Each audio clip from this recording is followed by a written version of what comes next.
Hello students, इस video में हम नाइन्थ स्टैंडर्ड का मैथ्स 2 यानी कि ज्योमेट्री का क्वेश्चन पेपर डिस्कस कर रहे हैं। तो क्वेश्चन 1 जो है मैंने पहले ही डिस्कस किया है, जिसका वीडियो चैनल पे अपलोड किया गया है।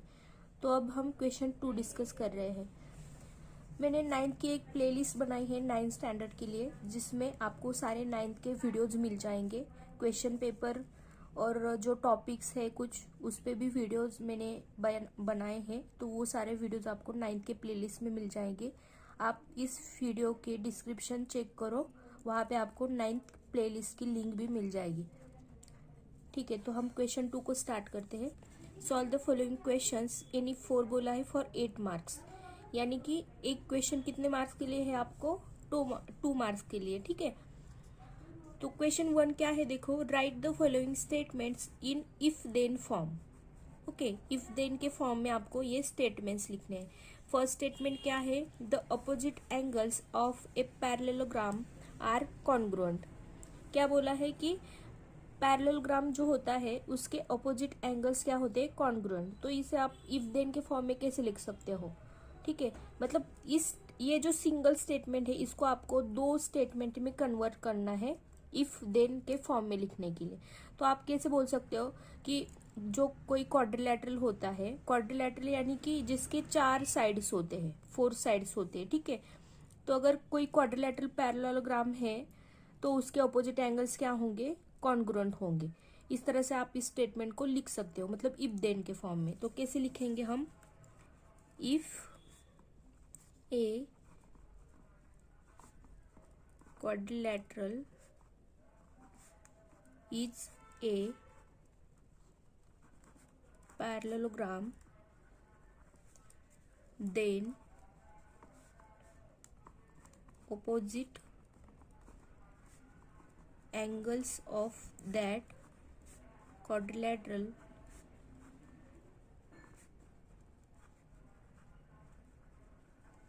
are congruent. इस तरह से आपका इफ देन के फॉर्म में ये स्टेटमेंट आएगा। ठीक है, तो सेकंड स्टेटमेंट देखो क्या है, the diagonals of a rectangle are congruent. अभी देखो जैसे हम क्या बोलते हैं, 4 साइड जो होता है 4 साइडेड डायग्राम, उसको हम क्या बोलते हैं नॉर्मली? क्वाड्रिलैटरल। ठीक है, तो पहले स्टेटमेंट में बताया कि वो अगर पैरेललोग्राम होगा, क्वाड्रिलैटरल आपका पैरेललोग्राम होगा तो उसके ऑपोजिट एंगल कॉन्ग्रुएंट होंगे। यहाँ पे क्या बताया है, अगर आपका क्वाड्रिलैटरल रेक्टेंगल होगा तो उसके डायगोनल्स क्या होंगे? कॉन्ग्रुएंट होंगे। तो इस तरह से आप इफ देन के फॉर्म में लिख सकते हो। क्या लिख सकते हो? इफ आपका क्वाड्रिलैटरल रेक्टेंगल है तो उसके डायगोनल्स क्या होंगे? कॉन्ग्रुएंट होंगे। इस तरह से आप लिख सकते हो। ठीक है, तो लिखेंगे हम क्या? If A quadrilateral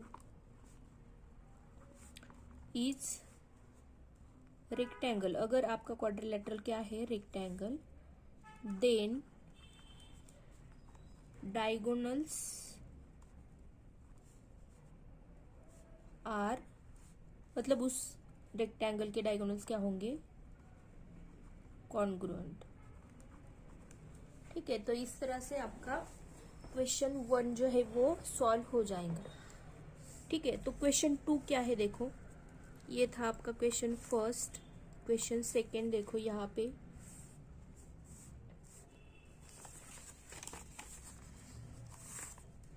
question 2, the length of hypotenuse of right angle triangle is 15।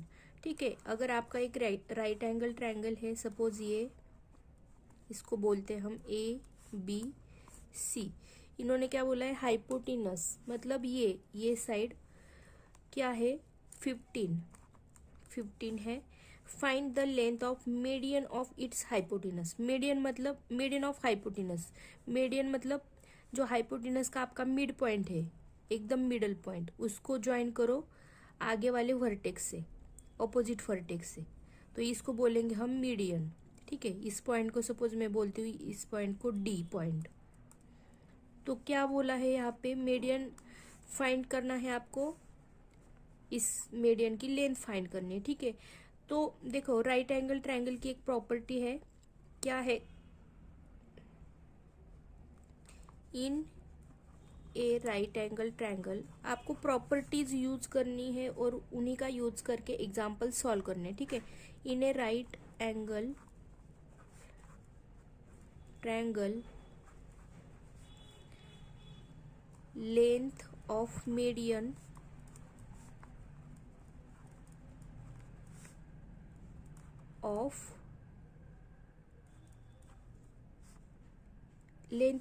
of its hypotenuse is half of the length of hypotenuse। ये प्रॉपर्टी हम यहाँ पे यूज करेंगे, ठीक है। तो देखो क्या है आपका हाइपोटेनस, क्या है AC, हाइपोटेनस क्या है AC, कितना दिया है 15।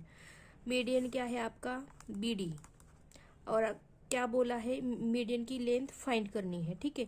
तो इस प्रॉपर्टी से क्या पता चलता है आपको, आपका जो लेंथ ऑफ मीडियन होता है वो क्या होता है, is half of the length of hypotenuse. इस हाइपोटेनस के कितना होगा हाफ, यानी कि BD इज इक्वल टू कितना होगा 1/2 ऑफ AC। ये प्रॉपर्टी आपको याद रखनी है। तो इस तरह से आपको ये मतलब फॉर्मूला बोल सकते हो, मिल जाएगा क्या कि BD की लेंथ कितनी होगी हाइपोटेनस के हाफ होगी, ठीक है। तो फाइंड कर लो BD is equal to 1/2, AC की वैल्यू क्या है 15। तो डिवाइड कर लो 15 को 2 से डिवाइड करो, क्या आ जाएगा 2 7 जा 14, बचा 1 पे आया 0, 2 5 जा 10। तो BD की वैल्यू क्या आ गई आपकी 7.5। तो आप क्या बोल सकते हो, length of median of its hypotenuse is 7.5, ठीक है। नेक्स्ट क्वेश्चन, थर्ड क्वेश्चन है, prove the corresponding angles form by a transversal of two parallel lines are of equal measure, ठीक है। तो बहुत इजी थ्योरम है ये, छोटा सा थ्योरम है। क्या दिया है, the corresponding angles form by a transversal of two parallel lines are of equal measure. तो पहले का क्या करना है आपको, तो ये जो स्टेटमेंट है इस हिसाब से हम क्या करेंगे, पहले डायग्राम ड्रॉ करते हैं। अगर दो लाइंस है ये parallel lines L and M, यहाँ पे ट्रांसवर्सल ड्रॉ करेंगे हम N, ठीक है।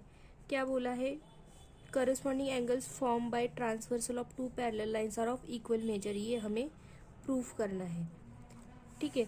तो सपोज करो यहाँ का एंगल A है, यहाँ जो एंगल है वो C है, और यहाँ जो एंगल बन रहा है वो B है, ठीक है। तो गिवन क्या दिया है आपको, line L is parallel to line M, okay, and N is transversal. मतलब यहाँ पे देखो transversal of two parallel lines are of equal measure, मतलब आपको दो लाइंस ड्रॉ करनी है, एक ट्रांसवर्सल ड्रॉ करना है, जो भी ड्रॉ किया वो गिवन होगा आपका। N इज ट्रांसवर्सल, ये आपका गिवन है। प्रूव क्या करना है आपको, टू प्रूव आपको क्या दिखाना है, corresponding angles form by transversal of two parallel lines are of equal measure. Corresponding angles मतलब क्या, ये जो पैरेलल लाइंस है, अभी ये ट्रांसवर्सल आपने ड्रॉ किया, इसके ट्रांसवर्सल के एक साइड पे और ये पैरेलल लाइंस के भी एक साइड पे, मतलब पैरेलल लाइंस के ऊपर की साइड आपने ले ली और ये ट्रांसवर्सल की इस साइड पे, तो कौन सा एंगल बन रहा है, देखो ऊपर के साइड पे A और B, तो इन्हें बोलोगे आप करस्पॉन्डिंग एंगल्स। फिर यहाँ पे भी जो एंगल्स बनेंगे ये दो, ये भी करस्पॉन्डिंग एंगल्स होंगे। यहाँ पे जो एंगल बनेगा वो भी करस्पॉन्डिंग एंगल होगा, ठीक है। और ये C और यहाँ पे जो एंगल बनेगा वो भी करस्पॉन्डिंग एंगल्स होंगे। क्या देखना है आपको, पैरेलल लाइन से ऊपर के साइड पे और इस लाइन के ट्रांसवर्सल के एक साइड पे, उसके बाद पैरेलल लाइंस के नीचे के साइड पे और ट्रांसवर्सल के एक साइड पे, मतलब एक साइड ही देखना है आपको, ठीक है। तो टू प्रूव क्या करना है, अभी यहाँ पे हमने एक ही पेयर ले लिया है करस्पॉन्डिंग एंगल का ए और बी। हमें क्या करना है, to prove angle A is equal to angle B. ठीक है, तो अब प्रूफ लिखेंगे हम, कैसे प्रूव किया जा सकता है। देखो यहाँ पे ऑब्जर्व करो, ये जो एंगल ए और एंगल सी दिख रहा है आपको, ये जो एंगल दिख रहा है आपको, एंगल ए और एंगल सी, तो देखो इस तरह से दिखेंगे आपको एंगल, राइट। तो ये क्या हो रहा है, ये एंगल ए और एंगल ए सी जो दोनों एंगल मिला के क्या बना रहे हैं, एक लीनियर पेयर। मतलब ये टोटल एंगल अगर मेजर करने जाओ तो ये कितना होगा, 180 डिग्री, राइट। तो आप लिख सकते हो angle A plus angle C is 180 degree. ठीक है, angle A plus angle C is 180 degree. Reason क्या दोगे, एंगल्स इन लीनियर पेयर। मतलब कौन से एंगल्स को हम लीनियर पेयर बोलते हैं, ये जो दो एंगल्स है वो एडजेसेंट है और इनका एक साइड कॉमन है और दूसरा जो साइड बचा है वो एक दूसरे के एग्जैक्ट अपोजिट है। तो इस टाइप के एंगल जो होते हैं वो क्या बनाते हैं, लीनियर पेयर बनाते हैं, और इनका टोटल सम दोनों का मिला के 180 डिग्री आता है। ठीक है, तो एंगल्स इन लीनियर पेयर, ये रीजन देंगे हम यहाँ पे, इसलिए ये 180 डिग्री आया। ठीक है, इसके बाद ये दो एंगल ऑब्जर्व करो, angle C and angle B. तो ये भी क्या है, angle B plus angle C is equal to 180 degree. ऐसा क्यों आया, क्योंकि अगर आपने एक प्रॉपर्टी सीखी है, पैरेलल लाइंस अगर होंगी दो और ट्रांसवर्सल ड्रॉ करोगे तो जो इंटीरियर एंगल्स होते हैं, इंटीरियर एंगल्स मतलब जो पैरेलल लाइंस के बीच के एंगल्स और ट्रांसवर्सल के एक साइड पे देखना है। तो सी और बी इनका एडिशन करोगे तो 180 आएगा। अगर यहाँ का एंगल और यहाँ का एंगल लोगे, ये क्रॉस वाला और ये वाला एंगल, तो इनका एडिशन भी कितना आएगा, 180 डिग्री। तो क्या प्रॉपर्टी है, property of interior angles of parallel lines. Interior angle मतलब दोनों के बीच का एंगल, ट्रांसवर्सल के एक साइड के लेने हैं एंगल्स। तो ये वाला एंगल सी और ये वाला एंगल बी, इनका एडिशन भी कितना होता है, 180 डिग्री। रीजन क्या है, property of interior angles of parallel lines. ठीक है, तो इस तरह से हमें दो इक्वेशंस मिल गई, इसे बोलो इक्वेशन 1, इसे बोलो इक्वेशन 2। अभी देखो दोनों की वैल्यू क्या है, 180 डिग्री है, राइट। दोनों के राइट साइड की वैल्यू कितनी है, 180 डिग्री। इसका मतलब दोनों के लेफ्ट साइड भी क्या होंगे, इक्वल होंगे। ओके, राइट साइड अगर इक्वल है, दोनों इक्वल टू 180 डिग्री है, तो लेफ्ट साइड क्या होंगी, इक्वल होंगी। इसलिए from 1 and 2 angle A plus angle C is equal to क्या होगा, angle B plus angle C. ठीक है, क्यों लिया हमने, क्योंकि दोनों 180 डिग्री है, इसलिए ये left side equal to left side ले लिया। अभी देखो यहाँ पे कुछ कैंसिल हो सकता है क्या, तो एंगल सी कैंसिल हो जाएगा। ठीक है, क्यों कैंसिल होगा, यहाँ पे भी प्लस है, यहाँ पे भी प्लस है।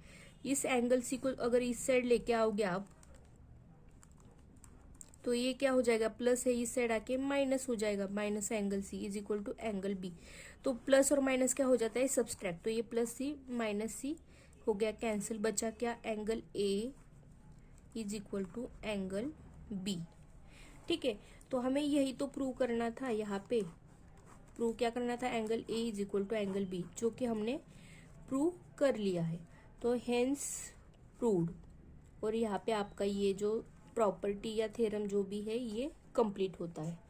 ठीक है, तो इस तरह से आपको स्टेप बाय स्टेप करते जाना है, ज़्यादा डिफिकल्ट नहीं है। 2-3 बार प्रैक्टिस करोगे तो याद हो जाएगा आपको। ठीक है, बस आपको यहाँ पे कौन से एंगल लेने हैं ये याद रखना है, किस तरह से प्रॉपर्टीज यूज करनी है ये याद रखना है। ठीक है, तो ये क्वेश्चन 3 हुआ। क्वेश्चन 4 देखो,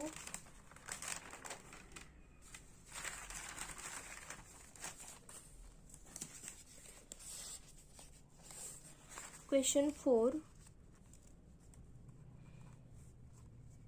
इन फिगर 3.8, अभी फिगर नहीं दिए है आपको, लेकिन आप ड्रॉ कर सकते हो, ठीक है।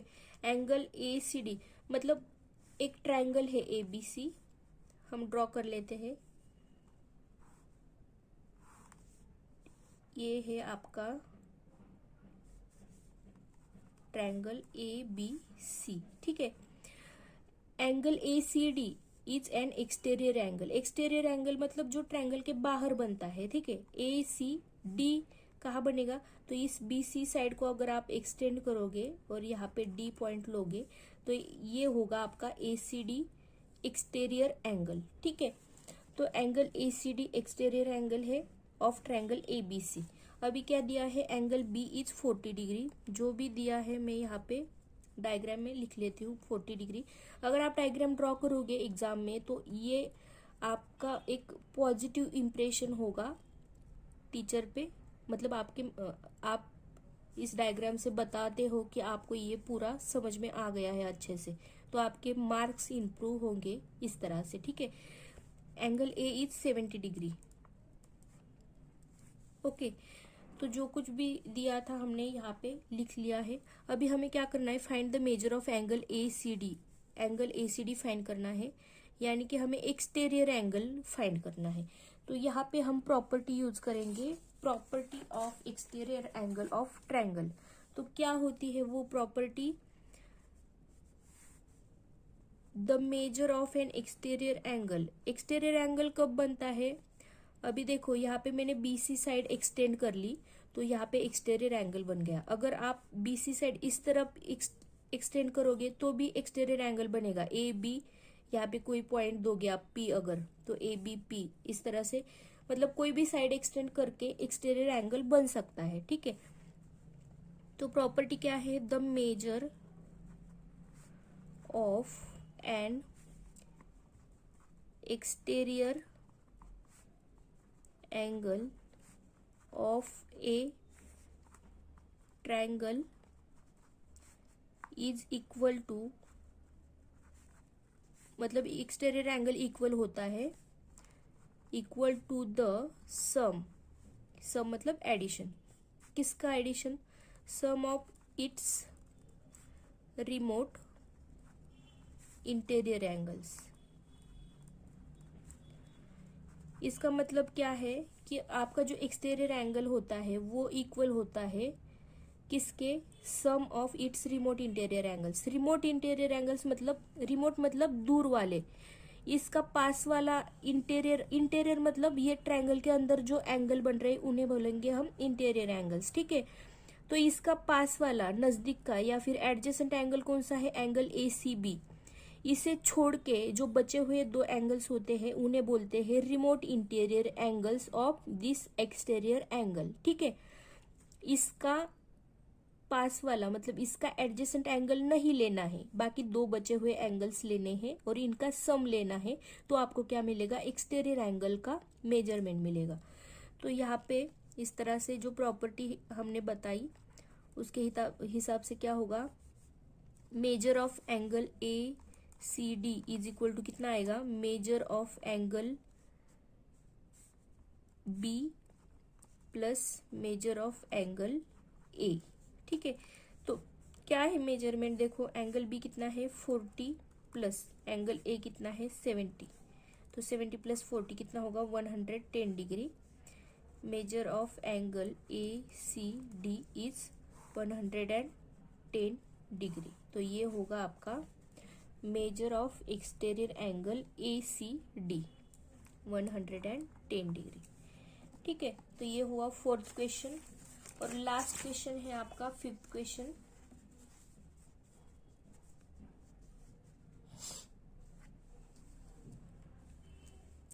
क्या है fifth question, on a number line point A B C are such that distance of A C is 10, distance of C B is 8, find distance of A be considering all possibilities, ठीक है। जितनी भी possibilities बनेंगी, अभी possibilities के हिसाब से मैं यहाँ पे मतलब फर्स्ट पॉसिबिलिटी और सेकंड पॉसिबिलिटी करते हैं हम। क्या होगा, देखो distance of A C is 10 दिया है, अगर मैंने इस तरह से लिया ए सी, यहाँ पे भी ले लेती हूँ मैं पहले ही, ए और सी, ठीक है। AC क्या लिया है मैंने 10। अभी क्या बोला है, डिस्टेंस ऑफ CB इज 8। अभी दो पॉसिबिलिटीज होगी, क्या होगी, CB बोला है, मतलब C और B के बीच का डिस्टेंस कितना है 8। ऐसा हो सकता है कि C के लेफ्ट साइड में B पॉइंट है, मतलब B पॉइंट कहाँ पे होगा, यहाँ पे कहीं पे होगा। AC 10 है, CB 8 है, यानी कि B पॉइंट मैंने लेफ्ट में ले लिया है C के। अभी ऐसा भी हो सकता है कि B पॉइंट C के राइट साइड में है, इस तरह से, ठीक है। तो दो पॉसिबिलिटीज क्या हुई, पहले तो मैंने AC ड्रॉ कर लिया, फिर जो CB ड्रॉ करना था, तो B पॉइंट मैंने एक बार लेफ्ट साइड में ले लिया C के और एक बार राइट साइड में ले लिया। इस तरह से दो पॉसिबिलिटीज हुई। अभी देखो, हमें फाइंड करना है डिस्टेंस ऑफ AB। तो कैसे फाइंड कर सकते हो, डिस्टेंस ऑफ AB मतलब आपको यहाँ का डिस्टेंस फाइंड करना है, राइट। तो आपको क्या करना पड़ेगा, ये टोटल डिस्टेंस में से BC का डिस्टेंस माइनस करना पड़ेगा, राइट। तो कैसे करोगे आप, distance of AB is equal to distance of AC minus distance of CB, C और B के बीच का डिस्टेंस, कॉमा देना है बीच में, distance of C, B। Okay, इस तरह से। तो देखो, डिस्टेंस ऑफ AC क्या था आपका 10 माइनस डिस्टेंस ऑफ CB क्या था 8। तो डिस्टेंस ऑफ AB क्या आया, फर्स्ट केस में 2, ठीक है। ये डिस्टेंस कितना आया आपका 2। अभी सेकंड केस देख लो, ये है सेकंड केस। तो डिस्टेंस ऑफ AB फाइंड करना है, AB फाइंड करना है आपको। तो क्या होगा, AB फाइंड करना है टोटल, तो AC प्लस CB करना पड़ेगा, ठीक है। तो कर लो, distance of AB is equal to distance of A, C plus distance of B, C, या फिर मतलब CB या BC, उल्टा पुल्टा कैसे ही लिख सकते हो आप, जैसे दिया है वैसे ही लिखते हैं हम।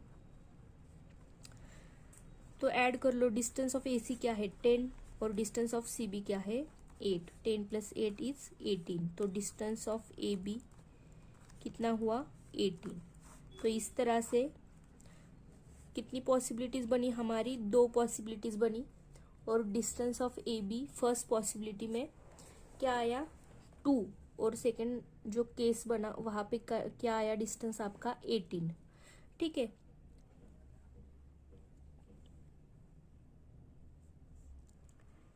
तो इस तरह से क्वेश्चन 2 यहाँ पे कंप्लीट होता है।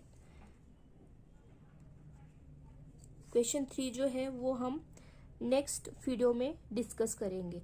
तो ये जो वीडियो मैं अपलोड कर रही हूँ, यहाँ पे डिस्क्रिप्शन बॉक्स में आपको 9th स्टैंडर्ड के लिए और 10th स्टैंडर्ड के भी जो बच्चे हैं उनके लिए भी क्वेश्चन पेपर अपलोड किए गए हैं। सारी लिंक्स आपको डिस्क्रिप्शन बॉक्स में मिल जाएगी, प्लीज़ एक बार जाके चेक कर लेना। और अगर आपको मेरा एक्सप्लेनेशन समझ में आ रहा है, मैं जो भी एक्सप्लेन कर रही हूँ समझ में आ रहा है, तो प्लीज़ आप वीडियो को लाइक करें, शेयर करें अपने फ्रेंड्स को, और चैनल को सब्सक्राइब ज़रूर करें। Thank you.